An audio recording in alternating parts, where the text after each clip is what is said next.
श्रुति जी, माफी चाहूंगी कि काफी देरी से आपके पास आ रही हूँ, काफी इंतजार आपको करना पड़ा। मैं आपसे जानना चाहती हूँ कि लगातार प्रदर्शन किया जा रहा है आप लोगों द्वारा। मैंने आपको देखा कि आप फ्रंट फुट पर थी प्रदर्शन में, और जिस तरीके से झूठा आश्वासन आरोप है आपका कि दिया जा रहा है, वो आश्वासन क्या है? सबसे पहले तो मैं ये चाहूंगी कि जरा वो भी दर्शकों को बता दीजिए कि क्या आश्वासन दिया जा रहा है। लगातार आप प्रदर्शन कर रहे हैं, समय समय पर प्रदर्शन कर रहे हैं। अभी आशीष जी बता रहे थे कि आप लोग मुख्यमंत्री योगी आदित्यनाथ से भी आपका एक डेलीगेशन मिलकर आया है, क्या उनकी तरफ से आश्वासन था?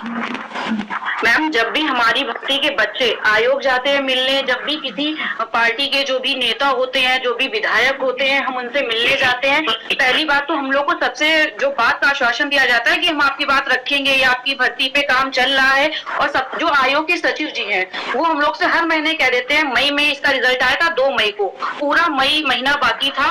तब उसके बाद जब जून में बच्चे गए तो उन्होंने कह दिया कि 10 जुलाई के आसपास आपका हम लोग डॉक्यूमेंट वेरिफिकेशन करा लेंगे।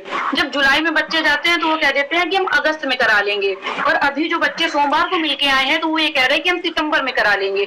तो सचिव जी की बातों में विश्वास किया बिल्कुल नहीं जा सकता है, क्योंकि हर मंथ मुझे लगता है कि वो केवल समय पास करने के लिए कि किसी तरह ये साल बीत जाए। मुझे नहीं लगता कि उनकी मंशा हम लोग को रोजगार देने की ही है। वो अगर 27,000 बच्चों का डॉक्यूमेंट वेरिफिकेशन कराने में उनको उसकी दिक्कत हो रही है, तो ये जो पीटी परीक्षा लाए थे, प्रारंभिक पात्रता परीक्षा 2021 में, जिसमें से 21 लाख बच्चों ने 2021 में परीक्षा दी थी, 35 लाख बच्चों ने 2022 में परीक्षा दी, और 2023 का पीटी भी ये ला गए। ये इतने 40 लाख बच्चों की परीक्षा टाइम पे करा लेते हैं, उसका रिजल्ट ये 3 महीने में करा देते हैं। क्यों?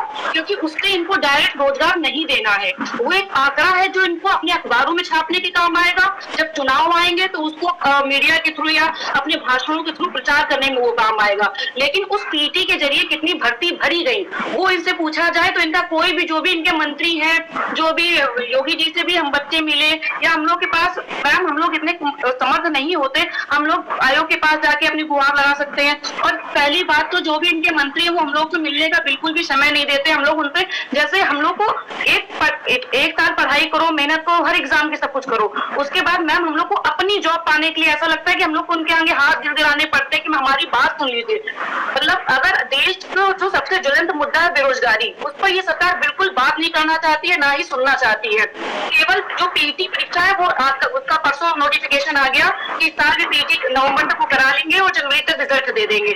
अगर इसका एक ही आप पीटी करा सकते हैं, लेकिन जो 2021 जो उनका पहला पीटी था उसकी भी भर्तियां अभी तक लंबित है। तो साफ एक नजर आता है कि किसी भी तरह मतलब रोजगार देना नहीं चाहते। केवल जो हम लोग पेपर पढ़ते हैं, योगी जी की फोटो निकलती है कि 1 करोड़ रोजगार बेरोजगारों को रोजगार दिया, वो शायद पीटी वाला डाटा उठा के रख देते होंगे, क्योंकि किसी भी अगर आयोग से ही पूछ दिया जाए कि कितनी भर्तियां उसने समय पे पूरी कराई हैं तो वो उसका जवाब खुद नहीं दे पाएगा। इतना असमर्थ आयोग मुझे नहीं लगता देश के किसी भी प्रदेश का होगा, और उस प्रदेश का जिसकी जनसंख्या इतनी ज्यादा, जिसमें देश का सबसे ज्यादा युवा हमारे देश में है, वहां पे बेरोजगारों की ये हालत है। और मैम मैं सबसे पहले तो आपका शुक्रिया करना चाहती हूँ कि जिस तरह देश का मीडिया, मैं उसमें कहूंगी कि मीडिया का भी रोल बहुत बड़ा होता है। हमारे देश की मीडिया आज खो गई है सीमा यादव और सचिन को कवर करने में। कोई भी बेरोजगारों का मुद्दा नहीं उठाना चाहता है, हमारी बात कोई सुनने वाला नहीं है। मैम सबसे पहले शुक्रिया कि आपने हम लोग को मौका दिया कि हम अपनी बात सबके सामने रखें।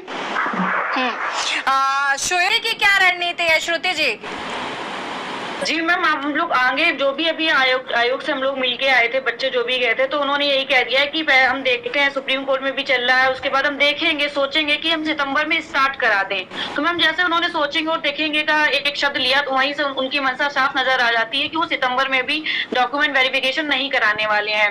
तो सर मैम अब तो हम लोग जो भी हमारे सामने जो अनिल जी और आशीष जी बैठे हैं, हमें बस इनका साथ चाहिए, क्योंकि मैम बिना, हमें लगता है जो विपक्ष होता है उसको, जो पक्ष की जो कमियां होती हैं उस पे जो भी बेरोजगारों की जैसे नहीं सुनी जा रही है, हम बस इनसे ये चाहते हैं कि ये हमारे साथ आए और हमारी बात जहां तक पहुंचा सके, विधानसभा हो, राज्यसभा हो, जहां तक हमारी बात पहुंचे, हमें विपक्ष का इस समय साथ चाहिए, क्योंकि पक्ष तो हमारा सुन नहीं रहा है, ना ही आयोग हमारा सुन रहा है। एकदम उन्होंने तानाशाही वाला रवैया अपना रखा है कि हम लोग से इतने क्रूर तरीके से बात करते हैं कि जैसे हम लोग वहां पे बहुत कुछ गलत करने गए हों, और ये इस तरह से। तो जो भी विपक्ष के लोग हैं, हम इस मंच के माध्यम से कह रहे हैं, जो भी अनिल सर हैं, आशीष सर हैं, कि आप लोग हमारा साथ दीजिए, आपके माध्यम से हमारी बात जहां तक पहुंचे कि लेखपाल भर्ती जल्द से जल्द पूरी हो।